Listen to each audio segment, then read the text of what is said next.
صل علی رسولہ الکریم اما بعد اعوذ باللہ من الشیطان الرجیم بسم اللہ الرحمن الرحیم ان اللہ لا یغفر ان یشرک بہ ویغفر ما دون ذلک لمن یشاء صدق اللہ العظیم۔ معزز سامعین کرام، انصاری صحابہ میں سے ایک صحابی ہیں حضرت ابو ایوب انصاری رضی اللہ عنہ، بڑے ہی محتاط صحابی ہیں۔ جب اللہ کے نبی علیہ الصلوۃ والسلام ہجرت کر کے مدینہ منورہ تشریف لے گئے تو آپ علیہ الصلوۃ والسلام اونٹنی پر سوار ہے، اور جس محلے سے بھی آپ کا گزر ہوتا ہے تو وہاں کا ذمہ دار شخص یہ چاہتا ہے کہ آپ علیہ الصلوۃ والسلام میرے یہاں پر ٹھہر جائے۔ لوگ اونٹنی کو پکڑ لیتے ہیں، لیکن اللہ کے نبی علیہ الصلوۃ والسلام فرماتے ہیں کہ نہیں، اس کو چھوڑ دو، یہ اللہ کے حکم کی پابند ہے، اللہ جہاں چاہے گا یہ وہاں پر رکے گی۔ چنانچہ اونٹنی چلتی رہی اور سیدنا حضرت ابو ایوب انصاری رضی اللہ عنہ کے مکان پر جا کر کے ٹھہر گئی، رک گئی۔ تو حضرت ابو ایوب انصاری رضی اللہ عنہ کو یہ امتیاز، یہ سعادت، یہ خوش نصیبی حاصل ہے کہ انہوں نے اللہ کے نبی علیہ الصلوۃ والسلام کی میزبانی فرمائی۔ تو یہ ایک روایت نقل کرتے ہیں، فرماتے ہیں کہ ایک شخص اللہ کے نبی علیہ الصلوۃ والسلام کی خدمت میں حاضر ہوا۔ حضرات محدثین فرماتے ہیں وہ کوئی اور شخص نہیں تھا بلکہ خود حضرت ابو ایوب انصاری رضی اللہ عنہ تھے۔ تو یہ خود اپنا نام چھپا رہے ہیں، دوسرے شخص کا نام لے رہے ہیں۔ تو خود حضرت ابو ایوب انصاری رضی اللہ عنہ یہ اللہ کے نبی علیہ الصلوۃ والسلام کی خدمت میں حاضر ہوئے، اور حاضر ہو کر کے معلوم کیا، یا رسول اللہ اخبرنی بعملی یدخلنی الجنہ، کہ آپ مجھے وہ عمل بتا دیجئے جن کے ذریعے سے میں جنت میں داخل ہو سکوں، وہ کام آپ مجھے بتا دیجئے۔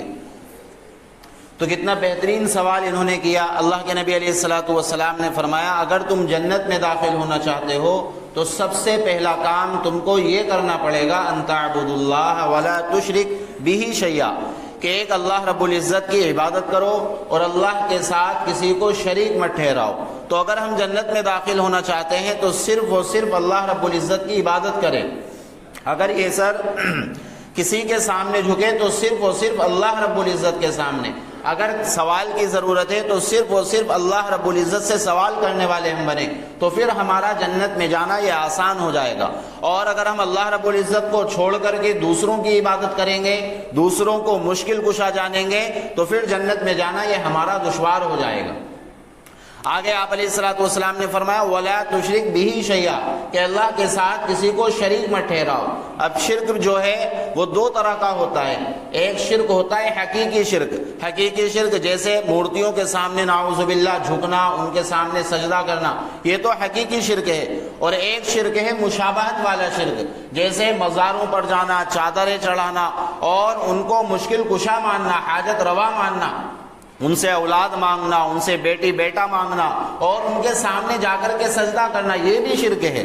تو اس سے بھی ہمیں اپنے آپ کو بچانا چاہیے۔ اللہ رب العزت کیا کہتا ہے قرآن کریم کے اندر، ان اللہ لا یغفر ان یشرک بہ ویغفر ما دون ذلک لمن یشاء، کہ اللہ رب العزت شرک کو معاف نہیں کرے گا، اس کے علاوہ جس کو چاہے گا اللہ رب العزت معاف کر دے گا۔ ایک آدمی ہے شرک کرتا ہے اور اس نے توبہ بھی نہیں کی، اسی حال میں وہ دنیا سے چلا گیا، تو اللہ رب العزت کہتا ہے اس کو میں معاف نہیں کروں گا۔ لیکن ایک آدمی نے شرک کیا ہے، اس نے اللہ رب العزت سے سچی پکی توبہ کر لی ہے، وہ گیا تھا مزاروں پر جا کر کے اس نے سجدے کیے تھے اور مشکل کشا مانا تھا، ان سے اولاد مانگی تھی، ان سے اپنی منتیں مانگی تھی، تو اس نے توبہ کر لی۔ جب معلوم ہوا تو اللہ رب العزت اس کو تو معاف کر دے گا، لیکن جس نے شرک کیا ہوگا اللہ رب العزت کے ساتھ، تو اللہ رب العزت اس کے علاوہ جتنے بھی گناہ ہیں ان تمام گناہوں کو معاف کر سکتا ہے، لیکن مشرک کو، شرک کرنے والے کو اللہ رب العزت معاف نہیں کرے گا۔ ہم جنت میں جانا چاہتے ہیں تو ان تعبدوا اللہ ولا تشرک بہ شیئا، ایک اللہ رب العزت کی عبادت کرے، اللہ رب العزت کو اپنا مشکل کشا، حاجت روا سب کچھ اللہ رب العزت کو گردانے اور اللہ رب العزت کے ساتھ شرک نہ کرے۔ تو پہلی شرط پیغمبر علیہ الصلوۃ والسلام نے جنت میں داخل ہونے کے لیے بیان فرمائی۔ دوسرے نمبر پر آپ نے فرمایا وَتُقِيمُ الصَّلَاةَ، کہ نماز کو قائم کرو۔ یہ نہیں کہا گیا کہ صرف نماز پڑھو، نہیں، بلکہ نماز پڑھنے کے ساتھ ساتھ نماز کو قائم کرو۔ ایک ہے نماز پڑھنا کہ آدمی نماز پڑھ رہا ہے، بڑی اچھی بات ہے، اور ایک ہے آدمی خود نماز پڑھ رہا ہے اور نماز پڑھتے ہوئے سب کی فکر کر رہا ہے، تو یہ ہے نماز کا قائم کرنا۔ تو یہ نہیں کہا گیا اس حدیث کے اندر کہ صرف نماز پڑھو، بلکہ نماز کو قائم کرو۔ اللہ کے نبی علیہ الصلوۃ والسلام کے ایک صحابی ہیں حضرت کعب ابن اسلمی رضی اللہ عنہ، ربیعہ بن کعب اسلمی رضی اللہ عنہ، تو یہ آپ علیہ الصلوۃ والسلام کے خادم تھے، چھوٹی موٹی خدمت انجام دیا کرتے تھے۔ ایک مرتبہ آپ علیہ الصلوۃ والسلام ان سے بہت زیادہ خوش ہوئے، آپ علیہ الصلوۃ والسلام نے کہا سل یا ربیعہ، کہ ربیعہ مانگو، کیا مانگتے ہو؟ تو انہوں نے کہا کہ یا رسول اللہ انی مرافقک فی الجنہ، میں چاہتا ہوں مجھے آپ کی جنت میں رفاقت نصیب ہو، آپ کا جو ہے پڑوس، آپ کا ساتھ نصیب ہو جائے۔ اللہ کے نبی علیہ الصلوۃ والسلام نے فرمایا ربیعہ اس کے علاوہ مانگو۔ انہوں نے کہا کہ ہیا یا رسول اللہ، مجھے تو بس یہی چاہیے، آپ کی رفاقت نصیب ہو جائے، آپ کا ساتھ مجھے جنت میں مل جائے، اس کے علاوہ مجھے کچھ اور نہیں چاہیے۔ تو اللہ کے نبی علیہ الصلوۃ والسلام نے فرمایا کہ اگر تم چاہتے ہو جنت کے اندر میری رفاقت تمہیں نصیب ہو، میرا ساتھ تمہیں نصیب ہو، تو پھر کیا ہے، تمہیں زیادہ سے زیادہ بکثرت سجود، سجدوں کا زیادہ سے زیادہ اپنے نامۂ اعمال میں لکھوا کر کے آنا پڑے گا، یعنی نماز کو قائم کرنا پڑے گا، اہتمام کے ساتھ، پابندی کے ساتھ تم کو نماز پڑھنی پڑے گی۔ تو نماز جو ہے یہ دین کا اہم ترین ستون ہے۔ جیسے ایک انسان کے جسم میں سر ہوتا ہے، اور اگر سر ہی نہ ہو، گردن سے سر جدا ہو جائے، تو اسی طریقے سے لا ایمان لمن لا صلاۃ لا، کہ ایک ایمان والے کے پاس ایمان تو ہے لیکن وہ نماز نہیں پڑھتا ہے، تو اس کے ایمان کی وہ ویلیو نہیں ہے جو ویلیو ہونی چاہیے۔ جیسے ایک آدمی بائک چلا رہا ہے، اور کہاں پر بائک چلا رہا ہے؟ راستے کے بالکل کنارے پر بائک چلا رہا ہے، اب اگر وہ گرے گا تو کہاں جائے گا؟ کھائی کے اندر جائے گا۔ اسی طریقے سے نماز نہ پڑھنے والا، اس کا ایمان جو ہے یہ بھی تذبذب رہتا ہے، شک میں رہتا ہے، ہو سکتا ہے یہ آگے کو جا کر کے ایمان سے ہاتھ دھو بیٹھے۔ کس وجہ سے؟ نماز نہ پڑھنے کی وجہ سے۔ اس لیے نمازوں کا بھی اہتمام ہو۔ حدیث شریف کے اندر ہے من ضیع الصلاۃ حشر مع فرعون و حامان، کہ جو شخص نماز کو، ایک وقت کی نماز کو جان بوجھ کر کے ضائع کر دے، چھوڑ دے، تو کل قیامت کے دن اس کا جو حشر ہوگا فرعون اور حامان کے ساتھ ہوگا۔ فرعون اور حامان کون ہے؟ اللہ رب العزت کے دشمن ہیں، اللہ کے دین کے، اللہ کے نبی کے دشمن ہیں، ان کے ساتھ میں کل قیامت کے دن کھڑا ہوگا۔ لوگ کہیں گے بھائی تم تو فلاں کے بیٹے تھے، تمہارے والد جو تھے وہ تو مسلمان تھے، تم بھی مسلمان تھے، پھر تم ان کے ساتھ میں کیوں کھڑے ہو؟ تو یہ کہے گا میں نے دنیا کے اندر نماز نہیں پڑھی تھی، بلا کسی عذر کے میں نے نماز کو ہلکے میں لیا تھا اور نماز کو چھوڑ دیا تھا، یہ کہے گا۔ تو اللہ رب العزت کس کے ساتھ کھڑا کریں گے؟ فرعون اور حامان کے ساتھ کھڑا کریں گے۔ ایک اور حدیث کے اندر آپ نے فرمایا من ترک الصلاۃ متعمدا فقد کفر، کہ جو شخص جان بوجھ کر کے نماز کو چھوڑ دے گویا اس نے کفر جیسا عمل کیا۔ تو نماز جو ہے یہ بہت اہمیت کی حامل ہے۔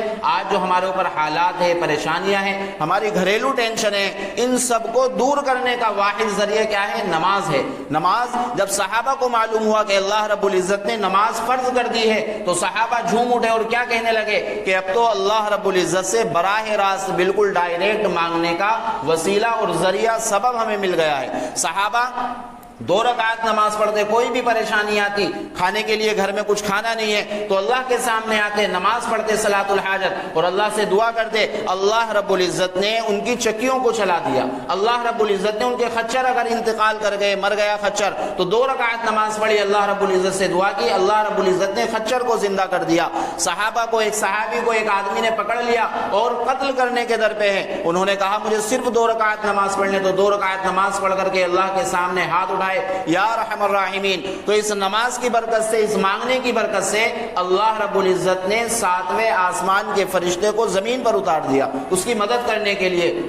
تو نماز جو ہے یہ بہترین مدد کا ذریعہ ہے، اس لیے نمازوں کا اہتمام کریں۔ ہم اللہ کے گھر کو آباد کریں گے، اللہ رب العزت ہمارے گھروں کو آباد کرے گا۔ ہم نماز کی پابندی کریں گے، اہتمام کے ساتھ نماز پڑھیں گے، اللہ رب العزت جو ہے جو ہماری پریشانیوں کو دور کر دے گا۔ تو دوسری شرط آپ علیہ الصلوۃ والسلام نے فرمائی کہ اگر تم جنت میں داخل ہونا چاہتے ہو تو وتقیم الصلاۃ، نماز کو قائم کرو۔ اور تیسرے نمبر پر آپ علیہ الصلوۃ والسلام نے فرمایا وتؤتی الزکاۃ، کہ زکوٰۃ کو ادا کرو۔ اللہ رب العزت نے مال دیا ہے، صاحب حیثیت ہو، اور اس مال پر سال گزر گیا ہے، پورا حساب اس پر ہو گیا ہے، تو سال گزرنے کے بعد اس مال کی زکوٰۃ ادا کرو خوش دلی کے ساتھ میں۔ یہ آپ علیہ الصلوۃ والسلام نے شرط بتائی جنت میں داخل ہونے کی۔ اور ایک آخری شرط، اہم بات آپ علیہ الصلوۃ والسلام نے فرمائی وتصل الرحم، کہ رشتوں کو جو ہے جوڑو، ان کو توڑو مت، اور حسن سلوک کے ساتھ میں پیش آؤ رشتہ داروں کے ساتھ میں۔ حدیث کے اندر ہے کہ کل قیامت کے دن جب لوگ جنت کے اندر داخل ہوں گے تو جنت میں جانے سے پہلے پل صراط پر لوگوں کو گزرنا پڑے گا،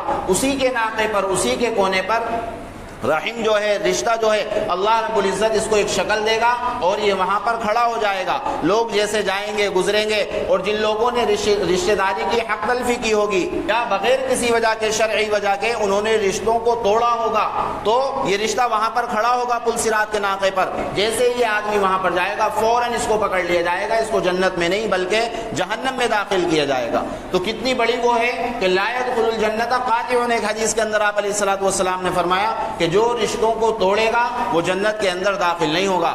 آج اللہ معاف فرمائے چھوٹی چھوٹی باتوں پر کہیں اس کو دینا نہ پڑ جائے، بہن سے، بیٹی سے پیچھا چھڑا رہے ہیں، منہ موڑ رہے ہیں، کیوں کہیں ان کو کچھ دینا نہ پڑ جائے، یہ آئیں گے خرچ ہوگا. لیکن اللہ رب العزت کیا فرما رہا ہے آپ علیہ الصلوۃ والسلام کہ جو رشتوں کو توڑے گا وہ جنت کے اندر داخل نہیں ہوگا. اس لیے رشتوں کے ساتھ میں حسن سلوک کے ساتھ پیش آئے. بہت سے رشتہ دار ہمارے ایسے ہوتے ہیں جو شرری قسم کے ہوتے ہیں، فتین قسم کے ہوتے ہیں. ٹھیک ہے ان سے ہم دور سے دور رکھیں، ان سے ہم زیادہ میل جول، زیادہ بات چیت نہ رکھیں، لیکن شریعت نے ہمیں اس چیز کی اجازت نہیں دی ہے کہ بالکل ہی ان سے قطع تعلق کر لیا جائے، بالکل ہی ان سے رشتوں کو توڑ دیا جائے، بلکہ دور سے آپ رکھیں اور دعا سلام میں کمی نہ آنے دیں، کم ان سے آپ رکھیں. یہ شریعت کا ہمیں حکم ہے. تو 4 چیزیں پیغمبر علیہ الصلوۃ والسلام نے جنت میں داخل ہونے کے لیے ارشاد فرمائی. ان تعبد اللہ ولا تشرک بہ شیئا، کہ اللہ رب العزت کی عبادت کرو، اللہ کے ساتھ کسی کو شریک مت ٹھہراؤ. اور دوسرے نمبر پر آپ نے فرمایا وتقیم الصلاۃ، نماز کو قائم کرو، پابندی کے ساتھ خود بھی نماز پڑھتے رہو اور اپنے گھر والوں کی، اہل و عیال کی، اپنی اولاد کی، بچوں کی، سب کی فکر کرتے رہو. اور تیسرے نمبر پر آپ نے فرمایا وتؤتی الزکاۃ، کہ زکوٰۃ ادا کرتے رہو. اللہ نے اتنا مال دیا ہے، صاحب حیثیت ہو، اس مال پر ساری شرطیں پائی جاتی ہے، تو پھر خوش دلی کے ساتھ زکوٰۃ ادا کرو. چوتھی شرط آپ علیہ الصلوۃ والسلام نے فرمائی وتصل الرحم، رشتوں کو توڑو نہیں بلکہ رشتوں کو جوڑو، ان کے ساتھ میں حسن سلوک کے ساتھ پیش آؤ. اگر یہ چاروں چیزیں تمہارے اندر رہے گی تو اللہ رب العزت تم کو جنت کے اندر داخل فرمائے گا. اللہ رب العزت کہنے سننے سے زیادہ بہتر عمل کی توفیق عطا فرمائے.